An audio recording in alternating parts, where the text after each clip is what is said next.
હમણાંથી બહુ બધા દુબઈ જતા એટલે આપણે આવી ગયા કાળો ઘોડો લઈને દુબઈ ની આર્યન કેલ્યુન ઉભો તો આપણા સ્વાગતમાં. હવારમાં નાઈ ધોઈને ફ્રેશ થઈને કાળો ઘોડો લઈને આવી ગયો સીધો અમદાવાદ ને લઈ લીધી દુબઈ ની 1.5 લાખ વાળી વીઆઈપી ટિકિટ. હજી તો વિમાન ઉપર ચડે સુતા દેખાણા બે સુંદર અને સુશીલ તાકાત વાળા મેડમ. એમાં દેજો ફાઇનલી એરોપ્લેન ટેક ઓફ થઈ ગયું. પાયલોટે મૂક્યું 200 ની સ્પીડે રમતું. બારીએથી નજારો કઈક આવો આવે, તમે તો કઈ જોયો નહીં હોય. જરાક વખાણ કર્યા હતા તો પાયલોટ મને વિમાન ને એક સાઈડ નમાડવાનું મારી જ ફાટીને હાથમાં આવી ગઈ. કેબિન માં જઈને દીધી મોઢામાં નીકળે એવી ગાળ્યું. એમાં મેં ક્યાં તારું કઈક લઈ લીધું.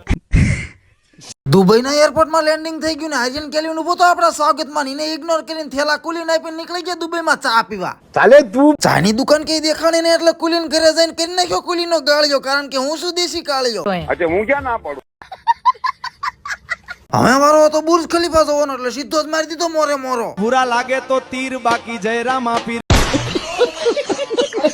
માનમાન ઉપર સીધો હા ને બેઠો હતો તો હબીબી થોડીને ઠેકડો મારી દીધો. પાછી ફાટીને હાથમાં આવી ગઈ. સાતીના પાટિયા બેહી જાત. બોલો ખમી હાનમાં 100 ગ્રામ ગાંઠિયા ખાઈને હુઈ જાવ, તમારાથી કાંઈ ન થાય.